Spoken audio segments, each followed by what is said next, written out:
Hello friends, स्वागत है आपका। आज का विषय रहेगा बच्चों के कस्टडी के दौरान ही जब कोई केस फाइल करते हैं हम, तो विजिटेशन राइट्स किसे कहते हैं, क्या है विजिटेशन राइट्स। विजिटेशन राइट्स विवाह से संबंधित केसों में जब पति या पत्नी अपने किन्हीं विवादों को लेकर अलग रहना शुरू कर देते हैं, तो बच्चों की कस्टडी और उनके विजिटेशन राइट के बारे में क्या कहता है भारत का कानून। आज हम देखेंगे, आपको बताते हैं कि विजिटेशन राइट जो हिंदुओं के लिए जो कानून है, हिंदू विवाह अधिनियम 1955 और जो अदर कानून हैं, उनमें क्या राइट्स हैं एक पति के लिए यदि बच्चे पत्नी के पास हैं और उनकी कस्टडी पत्नी के पास है, तो क्या एक पिता को, एक पति को बच्चों से मिलने का, उनके पास समय बिताने का, उनके साथ अपने दुख सुख शेयर करने का क्या राइट है। तो इस बारे में हम आपको बताना चाहते हैं कि विजिटेशन राइट्स के बारे में भारतीय कानून एकदम स्पष्ट है और उसके तहत अलग अलग अधिनियमों में, अलग अलग कानूनों में इसके प्रावधान अच्छे तरीके से बनाए गए हैं।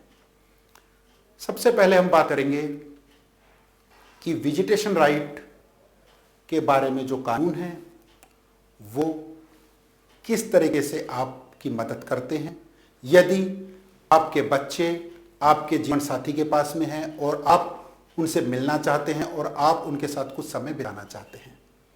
तो शुरू करते हैं।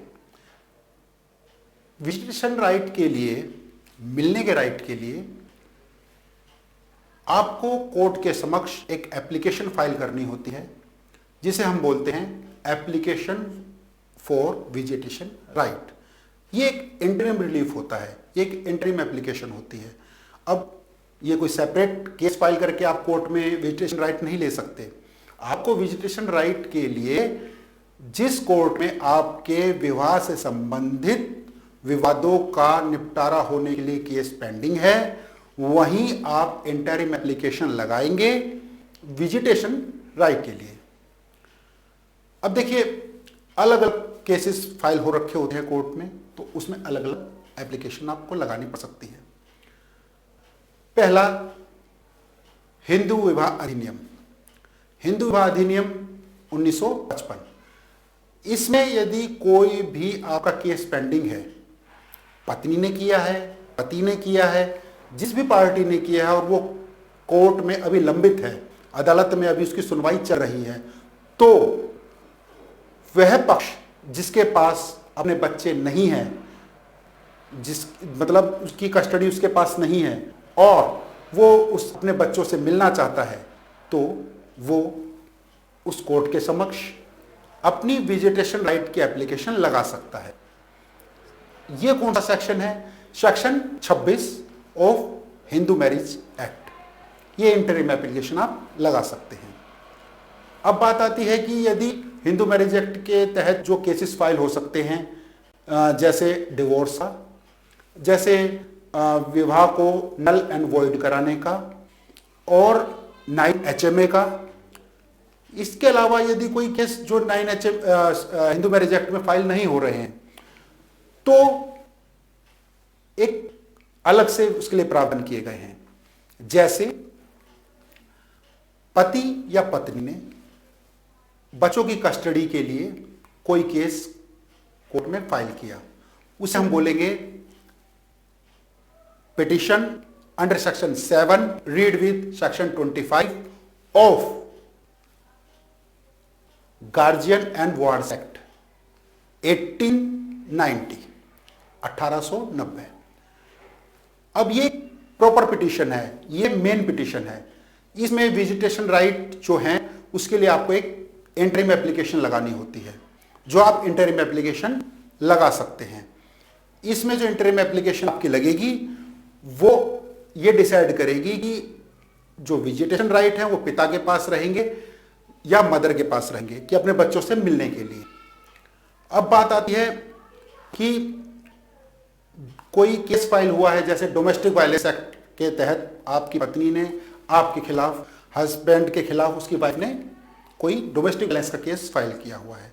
डोमेस्टिक वायलेंस में भी, केसेस में भी आप इंटरिम एप्लीकेशन लगाकर विजिटेशन राइट क्लेम कर सकते हैं। क्यों? क्योंकि भारतीय कानून में दोनों पक्षों के राइट्स को प्रोटेक्ट करने की जिम्मेदारी अदालत के ऊपर है। अब दोनों पक्ष, अब एक पक्ष तो वो है जिसने कोर्ट में केस फाइल किया है और बच्चों की कस्टडी भी उसके पास है, और दूसरा पक्ष जो अदर पक्ष है जिसके पास बच्चों की कस्टडी नहीं है और वो पिता है या मदर है, तो वो क्या अपने बच्चों से मिल नहीं सकता है? बच्चों से मिलने के लिए कोर्ट की मदद वो ले सकता है। तो समझ में आ गया कि विजिटेशन राइट्स कोई भी पक्ष, हस्बैंड या वाइफ, कोर्ट में लगा सकता है, एप्लीकेशन के तहत लगाएगा और कोर्ट से क्लेम करेगा।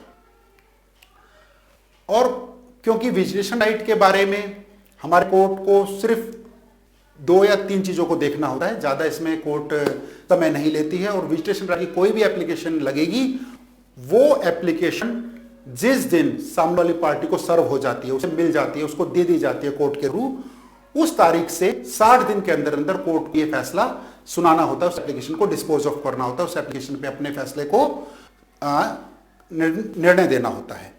अब बात आती है कि कोर्ट में किन चीजों को कंसिडरेशन में लिया जाता है। फर्स्ट, पहली जो बात कोर्ट देखती है वो ये देखती है कि क्या बच्चे से मिलने के लिए सामने वाली पार्टी को रोका जा रहा है, उसके विजिटेशन राइट्स का हनन हो रहा है, क्या उसके जो एक पिता के रूप में या मां के रूप में उसके जो राइट है अपने बच्चे से मिलने के लिए, क्या वो उसे नहीं मिल रहे हैं, और यदि नहीं मिल रहे हैं तो कोर्ट उसके अधिकारों की रक्षा करेगा, अपने बच्चों से मिलने के लिए प्रॉपर सहायता करेगा उसकी। क्या उसके लिए समय निर्धारित किया जाएगा, दिन निर्धारित किए जाएंगे और स्थान निर्धारित किया जाएगा कि इतने दिन, इतने समय तक इस स्थान पर पिता या माता, जिसने भी एप्लीकेशन मूव की है कोर्ट में और जिसके पक्ष में फैसला कोर्ट ने दिया है, वो अपने बच्चों से मिल सकता है। क्यों? क्योंकि उसका एक ये संवैधानिक और कानून के द्वारा संरक्षित अधिकार है।